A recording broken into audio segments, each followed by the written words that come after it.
Hello student, আজি আমি class 10 general ম্যাথছৰ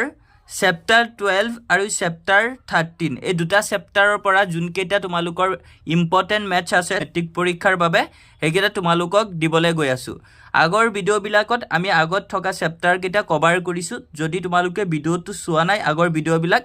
part wise আছে তোমালোকে গৈ চাই ল'ব পাৰা তো আজিৰ এই ভিডিওত তোমালোকৰ সন্মুখত আমি চেপ্টাৰ 12 আৰু চেপ্টাৰ 13 ৰ যোনখিনি ইম্পৰ্টেন্ট আছে হেখিনি তোমালোকক দিবলৈ গৈ আছো আৰু ছাত্ৰ-ছাত্ৰীসকল তাৰ আগতে তোমালোকে যদি আমাৰ এই চেনেলত আজি নতুন আহিছা চেনেলটো সাবস্ক্ৰাইব কৰিবলৈ পাহৰি নাযাবা তো ছাত্ৰ-ছাত্ৰীসকল আজিৰ প্ৰথম চেপ্টাৰটো হৈছে বৃত্ত সম্বন্ধীয় কালি যাক ইংলিছত এৰিয়াস ৰিলেটেড টু সাৰ্কলছ বুলি কোৱা হয় তো এই চেপ্টাৰটোৰ পৰা তোমালোকৰ কেইটামান ইম্পৰ্টেন্ট আছে হেগিটা তোমালোকৰ প্ৰথমতে ইম্পৰ্টেন্ট আছে অনুশীলনী 12.1 তোমালোকৰ যোনটো কোৱেশ্চন নম্বৰ 1 দুটা বৃত্তৰ ব্যাসাৰ্ধ যথাক্ৰমে 19 সেন্টিমিটাৰ আৰু 9 সেন্টিমিটাৰ এটা বৃত্তৰ ব্যাসাৰ্ধ নিৰ্ণয় কৰা যাৰ পৰিধি বৃত্ত দুটাৰ পৰিধিৰ সমষ্টিৰ সমান তো এই প্ৰশ্নটো তোমালোকৰ বাবে বহুত ইম্পৰ্টেন্ট হয় এটো তোমালোকে প্ৰেক্টিস কৰিবা আৰু question number 2 and question number 5 ইয়াৰ পৰা অনুশীলনী 12.1 ৰ পৰা তোমালোকৰ তিনটা প্ৰশ্ন বহুত ইম্পৰ্টেন্ট হয় এটা হৈছে এমসিকিউ প্ৰশ্ন আৰু দুটা হৈছে তেনেকে লং প্ৰশ্ন তো question number 1 question number 2 and question number 5 question number 5 টো তোমালোকৰ এমসিকিউ হয় গতিকে তোমালোকে এগিটা ভালকে অলপ প্ৰেক্টিস কৰিবা তাৰ পিছত নেক্সট তোমালোকৰ ইম্পৰ্টেন্ট প্ৰশ্ন হৈছে অনুশীলনী 12.2 ৰ পৰা অনুশীলনী 12.2 তোমালোকৰ ইম্পৰ্টেন্ট আছে question number 1 question number 2 question number 4 and question number 6 ইয়াতে তোমালোকৰ question number 4 টো কিন্তু আগতে প্ৰিভিয়াস ইয়াৰত বহুত ইয়াৰত কিন্তু ৰিপিট কৰিছে এই প্ৰশ্নটো গটিকে এটো মোৰ মতে বহুত ইম্পৰ্টেন্ট হয় আৰু লগতে বাকি ৰাউন্ড কালাৰ থকা ৰেড কালাৰত ৰাউন্ড কৰি দিয়া বিলাক সব ইম্পৰ্টেন্ট হয় তোমালোকে অলপ ভালকে চাবা আৰু ইয়াৰ পৰা তোমালোকৰ তাৰ পিছত নেক্সট তোমালোকৰ ইয়াৰ পৰা আছে কোৱেশ্চন নম্বৰ 7 কোৱেশ্চন নম্বৰ 7 টো তোমালোকৰ বাবে বহুত ইম্পৰ্টেন্ট হয় কোৱেশ্চন নম্বৰ 8 9 10 11 12 এবিলাক তোমালোকৰ বাবে ইমান ইম্পৰ্টেন্ট নহয় আকৌ ইয়াতে লাষ্টত তোমালোকৰ এটা এমসিকিউ আছে এমসিকিউ টো তোমালোকে চাবা এটো তোমালোকৰ বাবে ইম্পৰ্টেন্ট হয় নেক্সট তোমালোকৰ বাবে বৃত্ত সম্বন্ধীয় কালিৰ ইম্পৰ্টেন্ট হৈছে উদাহৰণ 5 এক্সাম্পল 5 টো তোমালোকে একদম মাস্ট বি ভালকে প্ৰেক্টিস কৰিবা এটো তোমালোকৰ আহিবই গ্যাৰান্টি হয় এটো তোমালোকৰ প্ৰত্যেক বছৰতে প্ৰায়ে দি থাকে গটিকে এবাৰ তোমালোকক দিব এটো আৰু ছাত্ৰ-ছাত্ৰীসকল তোমালোকে কিন্তু কিতাপত যেটো ভ্যালু আছে হেতু ভ্যালু মতে কিন্তু তোমালোকে প্ৰশ্ন পৰীক্ষাত নিদিবও পাৰে কিয়নো সেম নিয়মত দিব পাৰে কিন্তু ভ্যালু তোমাক ইয়াতে জেনিবা 14 সেন্টিমিটাৰ দিছে বাহু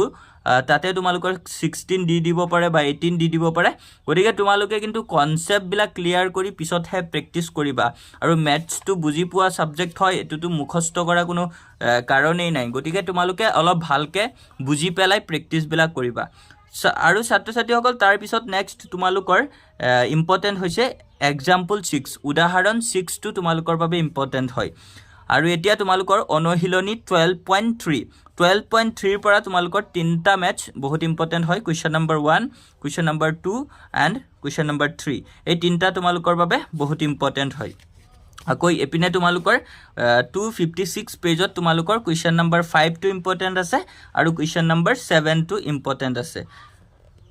আকৌ তোমালোকৰ ইয়াতে কোৱেশ্চন নম্বৰ 9 টো ইম্পৰ্টেন্ট আছে এন্ড কোৱেশ্চন নম্বৰ 12 257 পেজত কোৱেশ্চন নম্বৰ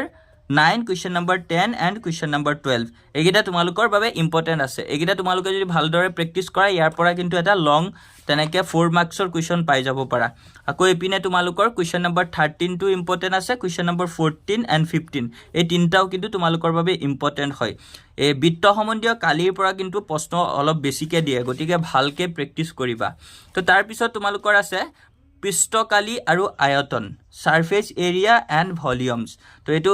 চেপ্টাৰ 13 তো ইয়াৰ পৰাও তোমালোকৰ বহুত ইম্পৰ্টেন্ট প্ৰশ্ন আছে মেট্ৰিক পৰীক্ষাটো এই চেপ্টাৰটোৰ পৰাও দুটা বা তিনটা মান প্ৰশ্ন পাই যাব পাৰা এমসিকিউ আৰু লং কুৱেশ্চন লৈ তো ইয়াতে তোমালোকৰ অনুশীলনী 13.1 ত তোমালোকৰ বেছিকে ইম্পৰ্টেন্ট আছে question number 1 question number 2 and question number 3 question number 3 টো আগৰ ইয়াৰবোৰত দিছিলে আৰু এটা তোমালোকৰ কোৱেশ্চন নম্বৰ 8 এন্ড 9 এই পাঁচটা তোমালোকৰ অনুশীলনী 13.1 ৰ পৰা ইম্পৰ্টেন্ট আছে কোৱেশ্চন নম্বৰ 1 2 3 এন্ড 8 9 এই পাঁচটা তোমালোকৰ ইয়াৰ পৰা ইম্পৰ্টেণ্ট হয় নেক্সট তোমালোকৰ ইম্পৰ্টেণ্ট আছে অনুশীলনী 13.2 পৰা তো 13.2 পৰা তোমালোকৰ কুৱেশ্যন নম্বৰ 1 টু ইম্পৰ্টেণ্ট আছে শংকু আকৃতিৰ এটা গোটা বস্তু এটা অৰ্ধগোলকৰ ওপৰত থিয় হৈ আছে য'ত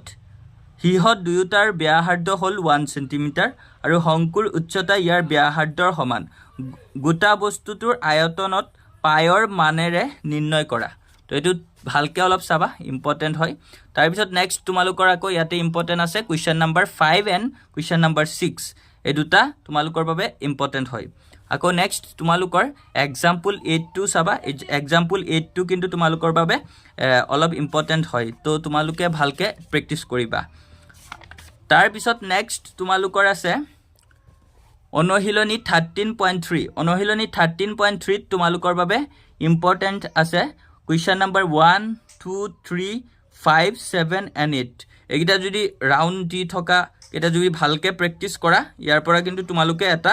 মাস্ট বি তোমালোকে পাবাই কুৱেশ্যন সো এটো তোমালোকে ভালকে অলপ প্ৰেক্টিস কৰিবা আৰু কুৱেশ্যন নম্বৰ 7 টু আগৰ ইয়াৰবোৰত পুৰা দি আছিল গতিকে তোমালোকে ভালকে প্ৰেক্টিস কৰিবা আৰু ছাত্ৰ-ছাত্ৰীসকল তাৰ পিছত তোমালোকৰ আহিছে 13.4 তো 13.4 ত তোমালোকৰ কুৱেশ্যন নম্বৰ 1 কুৱেশ্যন নম্বৰ 2 আৰু তাৰ পিছত নেক্সট তোমালোকৰ কুৱেশ্যন নম্বৰ 4 তো এই তিনটা তোমালোকৰ বাবে ইম্পৰ্টেণ্ট হয় 13.4 ত এই তিনটা যদি তোমালোকে ভালকে প্ৰেক্টিস কৰা ইয়াৰ পৰাও কিন্তু তোমালোকে এটা প্ৰশ্ন পাই যাব পাৰা আৰু তাৰ পিছত নেক্সট তোমালোকৰ অনুশীলনী 13.5 টো তোমালোকৰ চাব নালাগে ইয়াৰ পৰা কোনো প্ৰশ্ন তোমালোকৰ পৰীক্ষাত নাহে তো ছাত্ৰ-ছাত্ৰীসকল আজি আমি যোনখিনি তোমালোকক দেখুৱাই দিছো ৰেড কালাৰে যোনখিনি মানে ৰাউন্ড কৰা আছে সেইখিনি যদি তোমালোকে অলপ ভালকে প্ৰেক্টিস কৰা তোমালোকে কিন্তু ভাল এটা মাৰ্কস পাই যাবা মেট্ৰিক পৰীক্ষাত গতিকে ছাত্ৰ-ছাত্ৰীসকল আজিৰ ভিডিঅ'ত তোমালোকৰ বাবে এই দুটা চেপ্টাৰৰে আছিল আৰু নেক্সট আমি বাকি থকা চেপ্টাৰ কেইটাও তোমালোকক দিবলৈ ট্ৰাই কৰিম আৰু মেথছৰ পিছত আমি তোমালোকক কোনটো সাবজেক্টৰ এনেদৰে ইম্পৰ্টেন্ট প্ৰশ্নবিলাক দিব লাগে তোমালোকে আমাক কমেন্টছত জনাবা আৰু তোমালোকৰ কমেন্টছ অনুযায়ী আমি তোমালোকৰ বাবে তেনেদৰে ভিডিঅ'বিলাক লৈ আহিম গতিকে ছাত্ৰ-ছাত্ৰীসকল আজিৰ ভিডিঅ'টো এইখিনিলৈকে ভিডিঅ'টো যদি ভাল লাগে ভিডিঅ'টোত এটা লাইক কৰি দিবা লগতে আমাৰ চেনেলত যদি আজি নতুন আহিছে চেনেলটো সাবস্ক্ৰাইব কৰি ৰাখিবা আৰু ভিডিঅ'টো তোমাৰ ফ্ৰেণ্ডলৈ শ্বেয়াৰ কৰি দিবা থ্যাংক ইউ ফৰ ওয়াচিং